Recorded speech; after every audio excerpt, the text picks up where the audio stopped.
There is water on the moon. Not a trace, not a theory. Water. Confirmed, mapped, and waiting, locked inside the permanent shadows of craters so deep that sunlight has never touched their floors in over 2 billion years.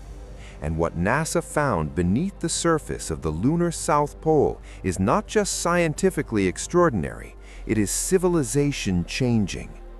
Let me put this in perspective. For most of human history, the moon was a dead rock, beautiful, mysterious, but dead. A cold, airless, barren sphere with nothing to offer except tides and poetry. That was the story. That was the accepted truth. And for decades, that truth shaped every decision we made about space exploration. Why go back to the moon if there's nothing there? Then we sent better instruments, and the moon started telling a very different story. In 2009, NASA deliberately crashed a rocket stage into a crater near the South Pole called Cabeus. The impact threw up a plume of material from the crater floor, material that had been sitting in complete darkness, untouched, for an almost incomprehensible amount of time. Scientists analyzed that plume with a follow-up spacecraft called LC-CROSS, and buried inside that debris cloud, they found it. Water ice, confirmed beyond any scientific doubt.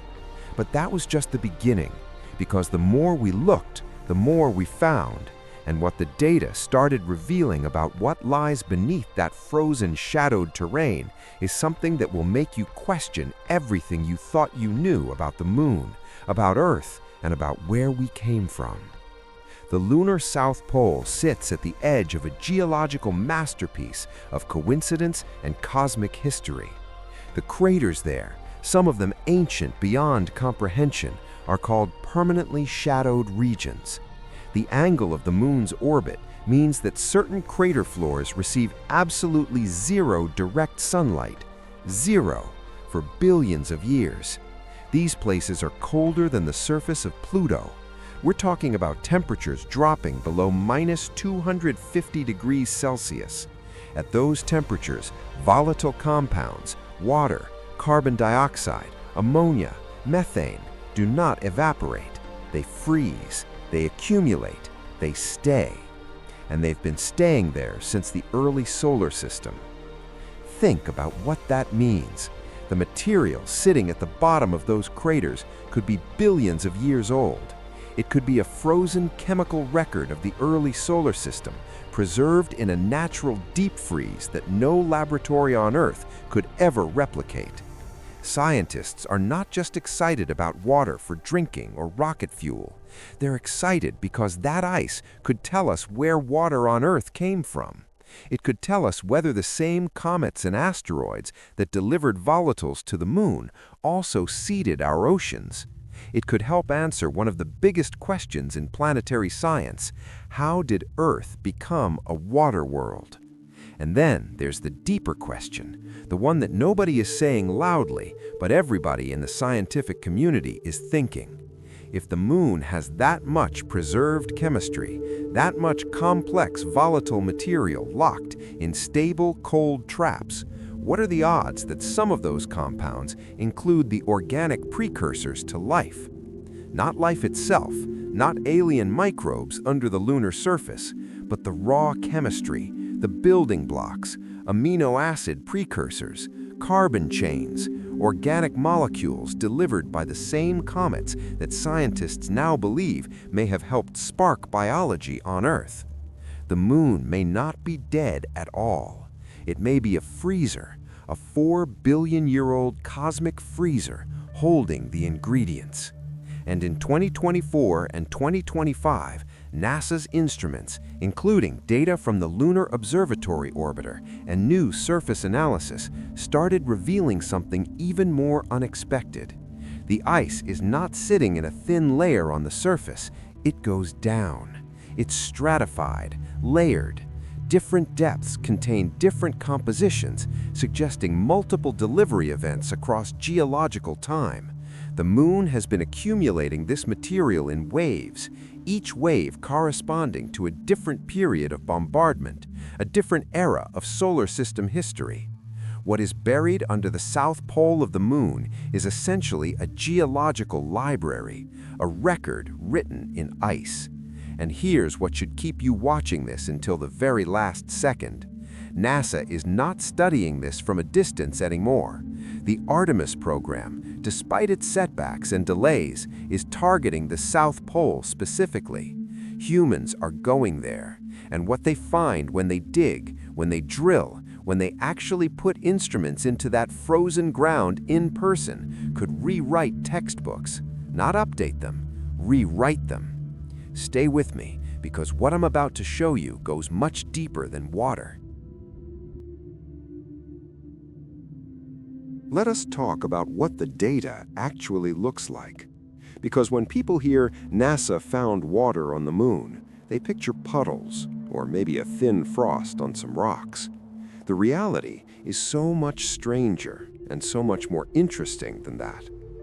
The permanently shadowed regions of the Lunar South Pole cover an area of roughly 13,000 square kilometers.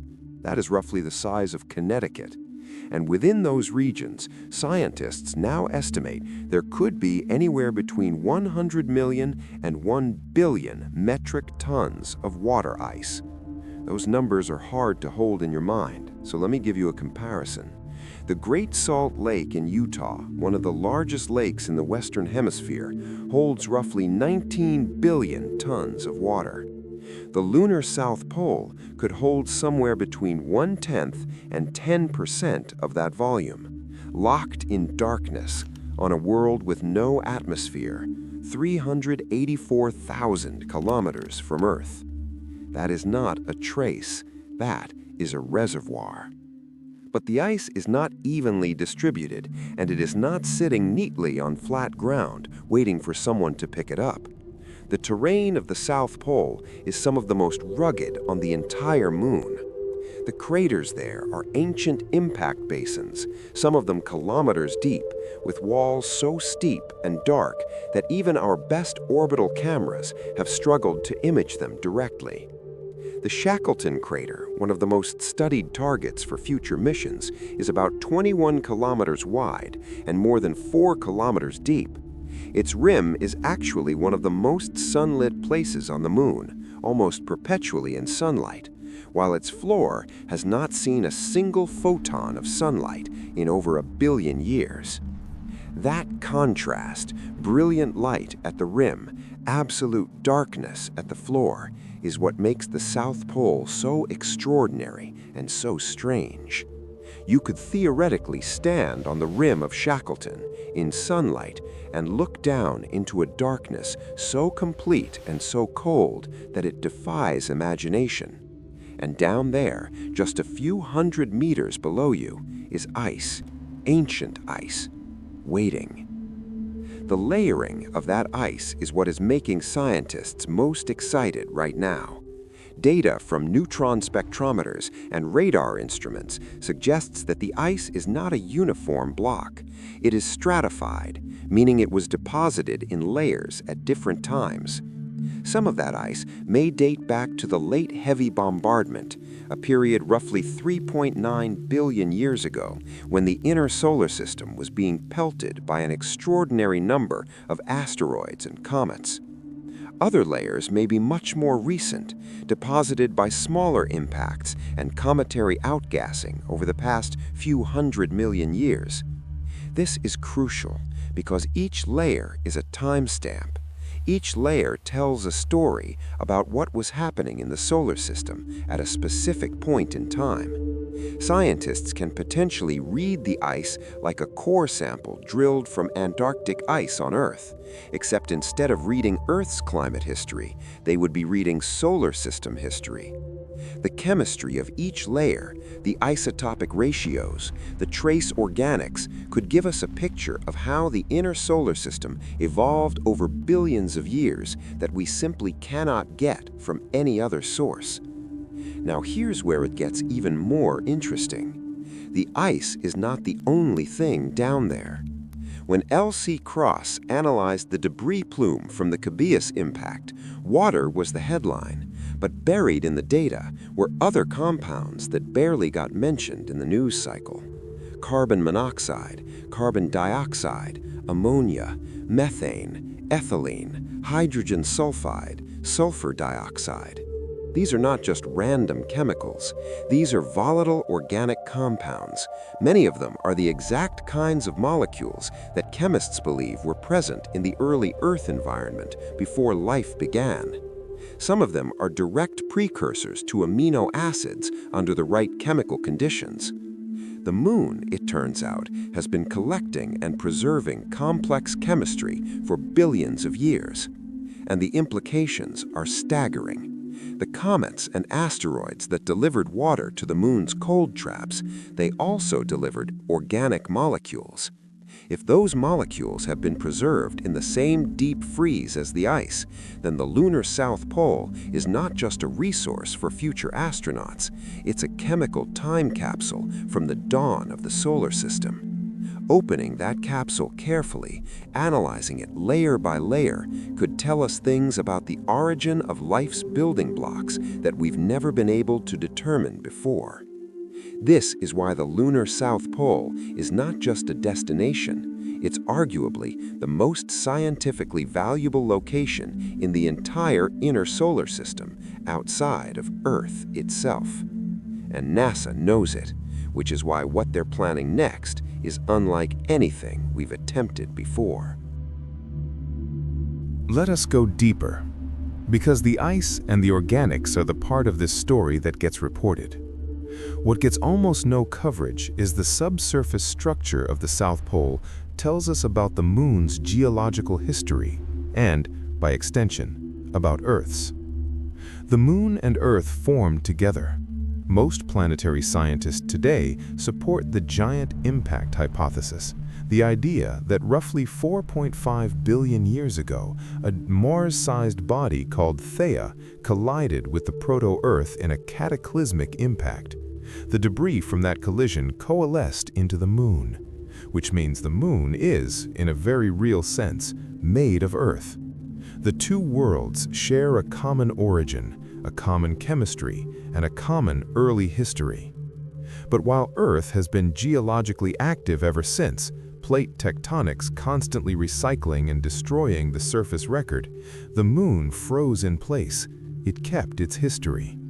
The South Pole craters that formed billions of years ago are still there, unchanged, because there is no geological recycling on the Moon to erase them. Those ancient basins have just been sitting there, accumulating material, preserving chemistry, waiting. This is why drilling into the Lunar South Pole is, from a scientific standpoint, almost equivalent to drilling into early Earth. You are accessing a record that Earth itself destroyed long ago. Now, consider what NASA's Volatiles Investigating Polar Explorer rover, Viper, was supposed to do before its mission was canceled in 2024 due to budget constraints. Viper was supposed to drive into the shadowed regions of the South Pole, drill up to 1 meter into the lunar surface, and directly analyze the composition of subsurface material in real time. 1 meter does not sound like much, but in the context of the Lunar South Pole, 1 meter of depth could represent millions of years of accumulated deposits. That drill core would have been extraordinary. The cancellation of Viper was a significant blow to the scientific community, and it tells you something important about the political and financial reality of space exploration, that even when we have the technology, even when the science is clear, the will to follow through is not guaranteed. But the data Viper would have gathered is not gone as a concept. Future missions, whether from NASA, from commercial partners like Astrobotic and Intuitive Machines, or from international agencies, are going to be targeting that same objective. Because the water is not just scientifically fascinating, it is strategically critical. Water ice at the Lunar South Pole is, in the language of space exploration, a game changer for logistics. Water can be split into hydrogen and oxygen through electrolysis. Hydrogen and oxygen are rocket propellant. A depot of water ice at the lunar South Pole means that future missions could refuel at the Moon rather than carrying all their fuel from Earth. This changes the economics of deep space exploration fundamentally. Instead of launching massive, expensive rockets fully loaded with propellant for the entire round trip, you could launch lighter vehicles, refuel at the Moon, and push further, to Mars, to the asteroid belt, to the outer solar system. The South Pole of the Moon is literally a gas station at the edge of the frontier. But wait, there's one more layer to this story that almost nobody is talking about, and it has to do with something detected in 2023 and confirmed in 2024 that upended assumptions about how widespread the lunar water actually is. Scientists had assumed the water ice was concentrated only in the deepest, coldest, permanently shadowed regions, completely cut off from sunlight. But new analysis of surface reflectance data and thermal modeling revealed something unexpected. There appeared to be micro-cold traps, tiny, small-scale shadowed areas, some of them only a few centimeters across, scattered much more broadly across the polar regions, not just in the deepest craters, in rock shadows, in small depressions, in the rough texture of the terrain itself. If these micro-cold traps contain ice, then the distribution of water on the Moon is far wider than previously modeled. It would mean that you don't necessarily need to descend into the most extreme, most dangerous terrain to access lunar water. It could be accessible across a much larger area of the polar region. This fundamentally changes mission planning. It means more potential landing sites, more potential base locations, more options for human exploration. The Moon is wetter than we ever imagined, and it's wetter in more places than we thought. And the implications of that, for science, for exploration, for the long-term future of humanity as a multi-world species, are only beginning to unfold. Which brings us to the question that should be keeping every one of you up at night. What do we do with this?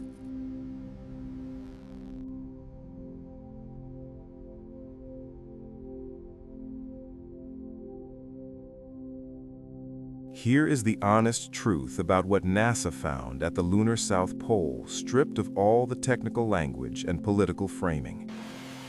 We found a place where the solar system hid its secrets. We found a place where time essentially stopped 4 billion years ago, and where the chemistry of the early universe has been sitting in a deep freeze, perfectly preserved, waiting for something smart enough to come and read it. We found a place that could fuel the next century of human expansion into space, and we found it on the closest world to our own, a world that has been sitting 384,000 kilometers away the entire time, completely accessible, just waiting for us to look properly.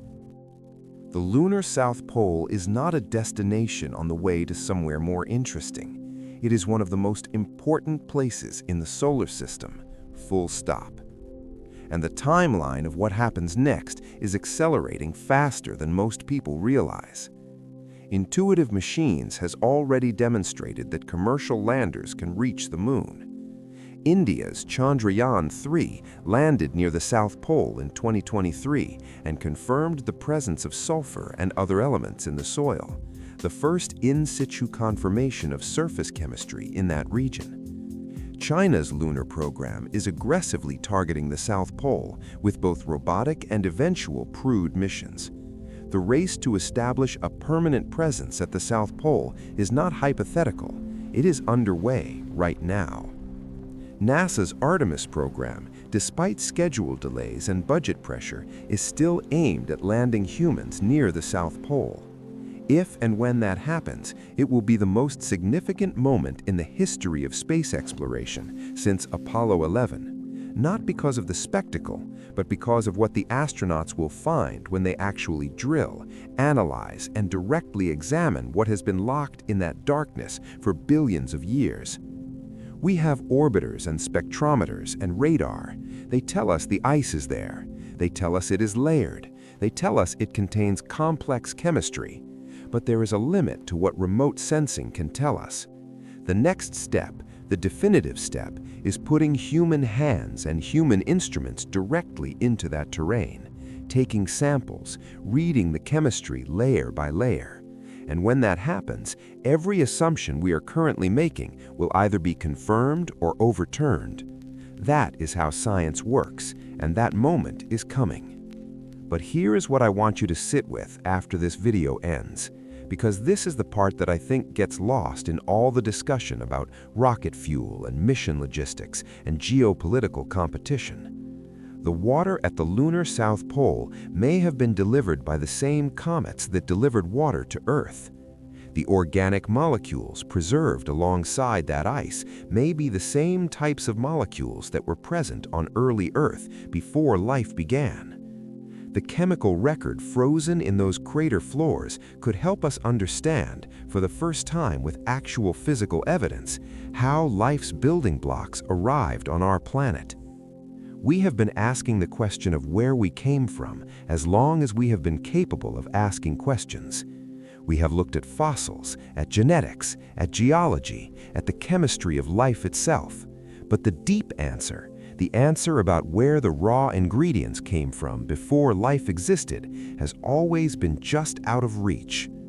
The moon may have that answer frozen in its floors. That is not an exaggeration. That is the scientific reality of what is sitting at the lunar South Pole. It's a time capsule from before life existed, and we're about to open it. If this video changed the way you think about the moon, if you realize now that what is happening at the lunar South Pole is not just a space story, but a story about where we came from and where we are going, then do one thing right now: subscribe. Because the updates to this story are coming fast. New missions, new data, new discoveries, and every single one of them is going to add another layer to what might be the most important scientific investigation in human history. And leave a comment. Tell me, what surprises you most about what NASA found? Is it the amount of water? The organic chemistry? The possibility of reading solar system history from ice cores? The strategic implications for Mars missions? Tell me, because this conversation is just beginning. The moon is not a dead rock. It never was. It's a 4 billion-year-old archive, and we're finally learning to read it.